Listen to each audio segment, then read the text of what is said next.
damn thing anymore, so I have to have my props. That man can remember every song he's ever heard, or read, or played, or pornographic memory. But to put out the garbage or something like that, no. They don't remember anything I have. That's life, isn't it, girls? Yeah. Yeah. Yeah. If you're waiting for an argument, you're not going to get one from us. No, you're, no. I was actually looking on a crazy search on Google one day, and I discovered a couple of things that I'd written that I didn't even know I remembered, but I remembered the event when I gave them and did them for the young man in the woods that I met.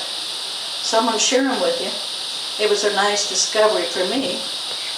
And you never know what you're going to find on Google, folks.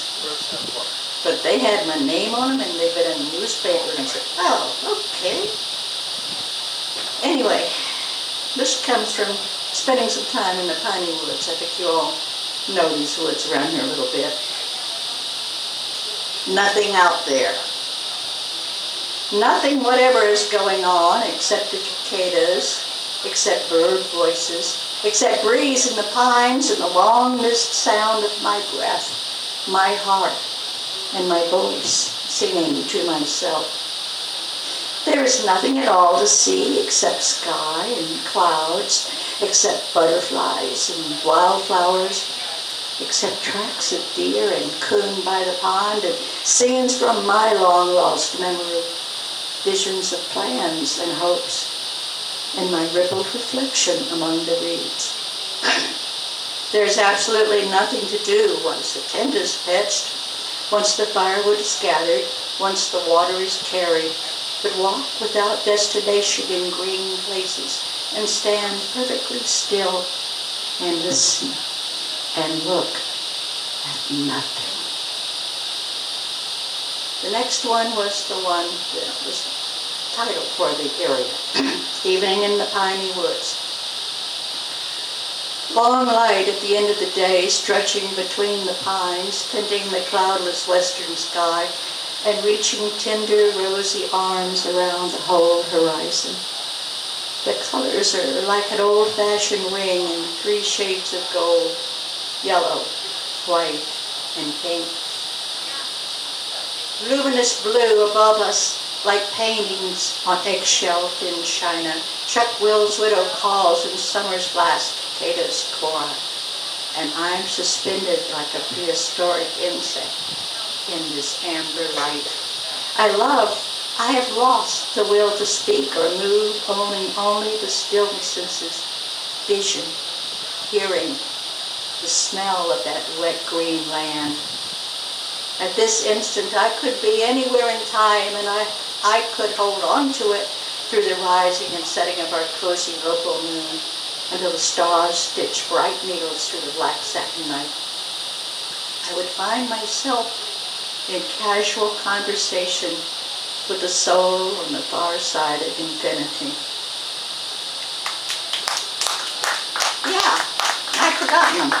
But right now, I've reached a point in life where I forget everything.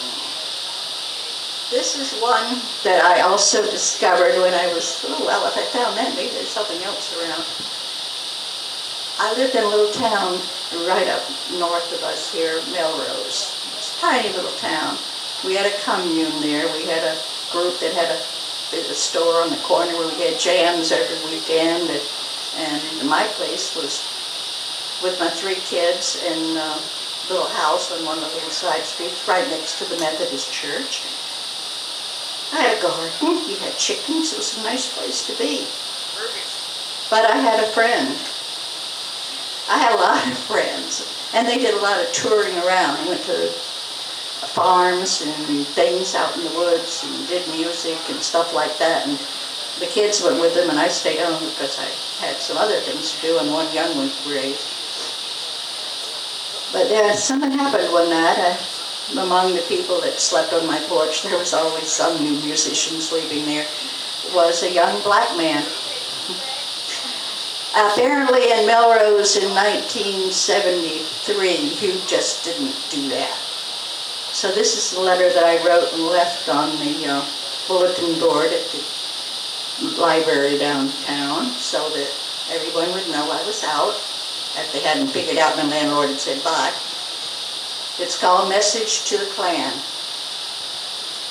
To whom it might concern, yes, we found your message. Ours in return? Peace, brothers, we have no crosses to burn.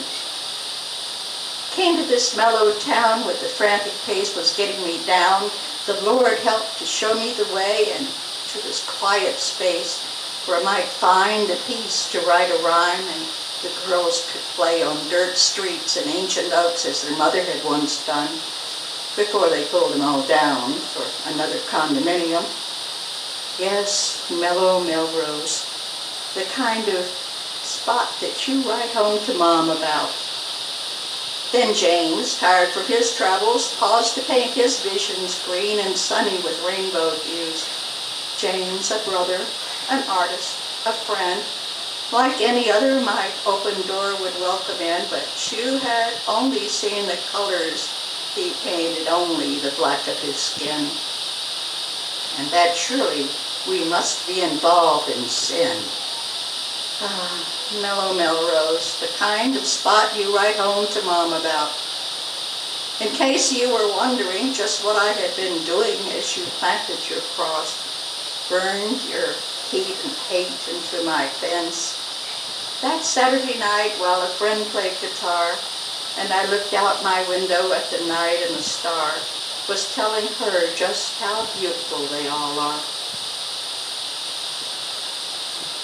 I'm glad I found it.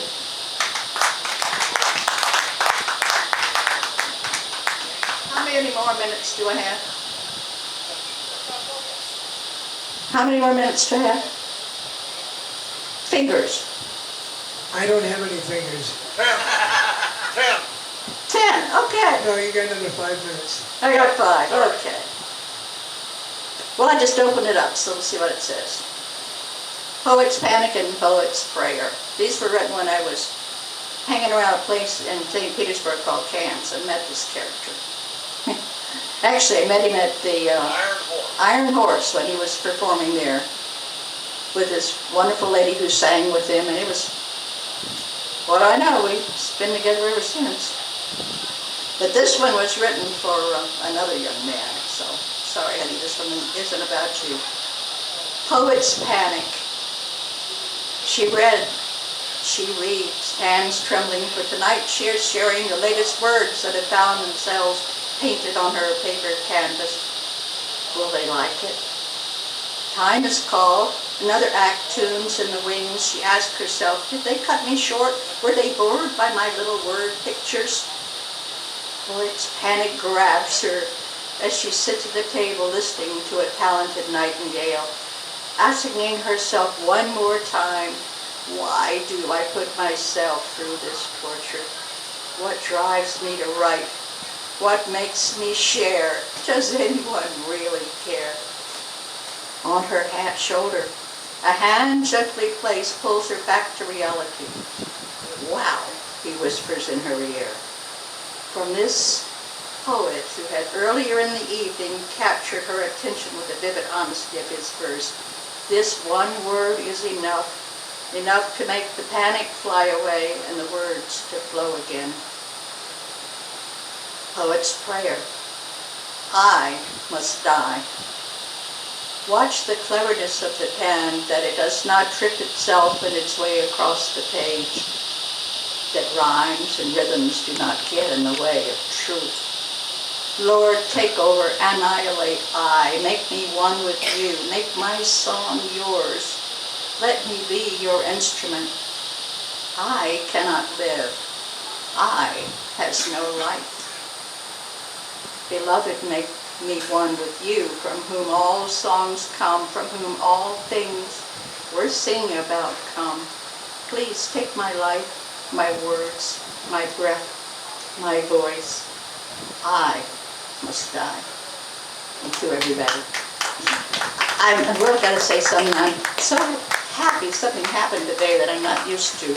Because usually when people say they're a poet and they come up on the stage, everybody goes and walks away and doesn't know. But we were talking to some friends we're going to be jamming with this weekend on in Brooksville then.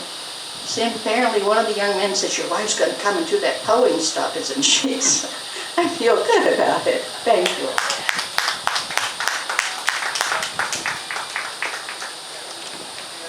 Thank you very much.